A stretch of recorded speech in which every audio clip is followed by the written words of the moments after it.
So I'm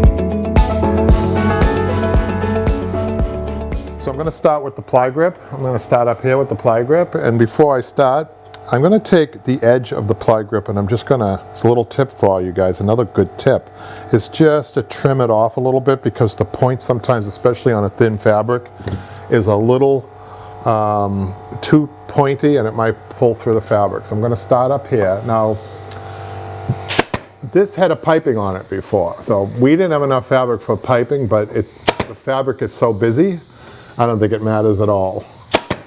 I think our client's going to be happy that we had enough fabric to just cover the chair. It looks so nice. So what I'm going to do is I start inside a little bit, and I stapled about every 3 prongs, and now I'm going to go back and fill in. You try to make sure that this is as straight as you can. And we have extended tutorials on different applications on the YouTube channel. I believe we've covered the ply grip. And at one of our, we're gonna be able to, in the classes, we're gonna have our list up so that when we come to a point like this, we're gonna look at our list and recommend, if you're having trouble at home, to go to the YouTube video after the live class. Okay, so this stuff can be a little tricky, and I think it takes getting used to. The alternative to this is hand stitching, and I highly recommend hand stitching for beginners. You need to know how to hand stitch in upholstery, and you might as well do it in places like this. And we also have tutorials on the YouTube about that. Hand stitching. Actually, we just did one on a pillow that you can see. So what I'm doing is I'm trying to find the edge of the wood, and I'm stapling. I'm going to be taking the ply grip and cutting it right about here. I don't want it to go over the edges. The ply grip shouldn't go over the edges.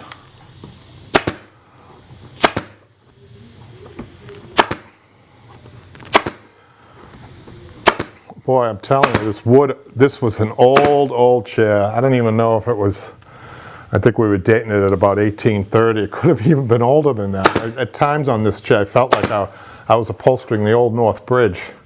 Of course, that wouldn't be true either, because the Old North Bridge, if you've ever visited it, has been redone probably about 20 times, and right now it's all new construction.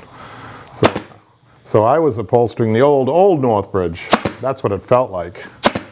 The wood was so old. Okay, so I'm going in between now with my staples, and what I'm doing is I'm trying to get one prong in the hole. I'm shooting through the hole, because this was originally meant for 6-ounce tacks and 14-ounce tacks.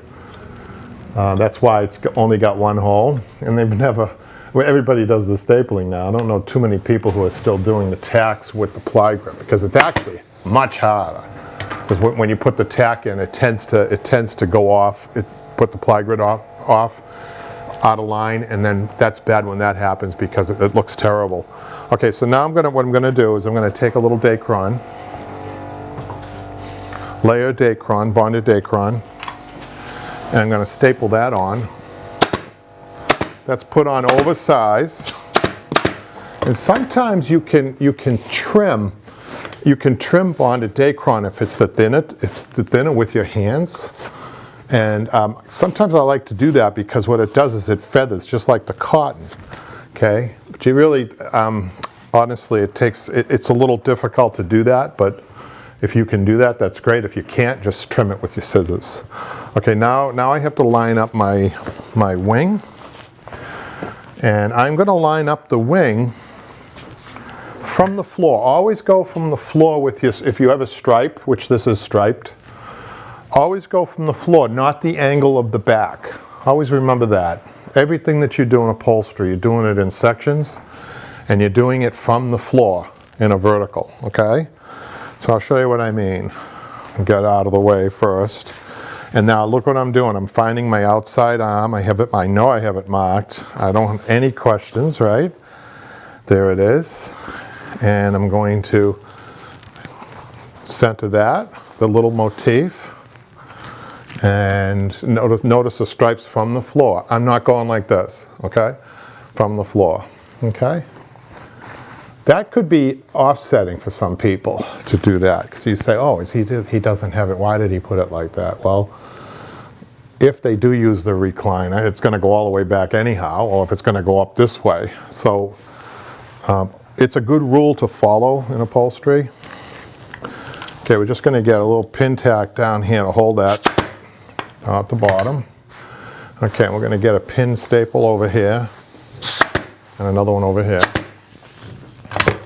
Okay, and then I'm gonna start trimming. Now, so for all you beginners, you may want to take a chalk and chalk where the edge of the ply grip is all along here. And then you're trimming. I don't do that because I'm so used to this, right? But I'm gonna trim it about, on a thin fabric, you can be 3/4 of an inch. On a heavy fabric, it's less. It depends on the fabric. Depends on the fabric that you're using. So what you want is you want it to go into the prongs without seeing the folded part. So you're just going to push it down with your thumb just to hold it, like so. And then I'm going to finish trimming this. Looking here.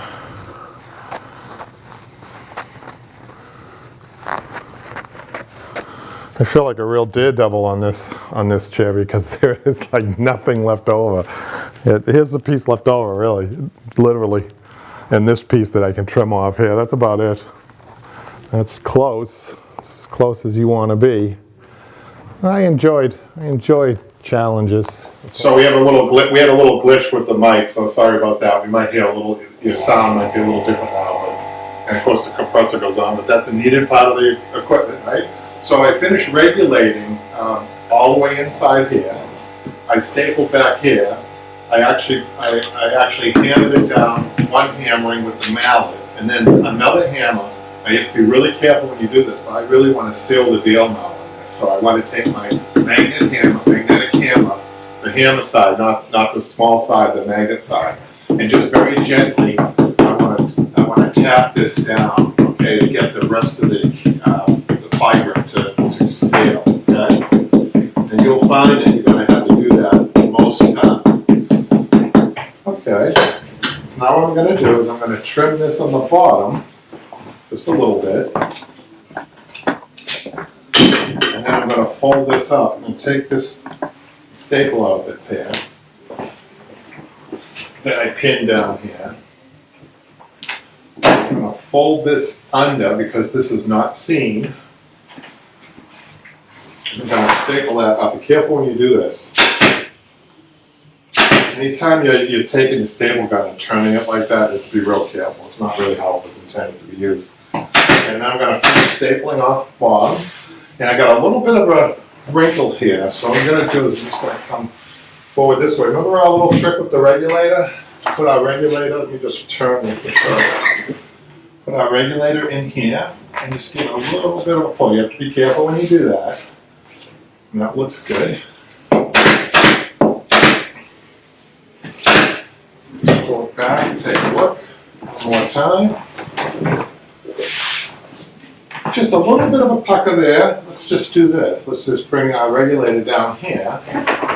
Give that a little pull and a little staple this way. That'll take care of that. So there I am. I'm all done with the wing. I have my other wing already done, and I've done it with this wing, and so the next thing's going to be the outside back, and then we're done. So we'll see you then.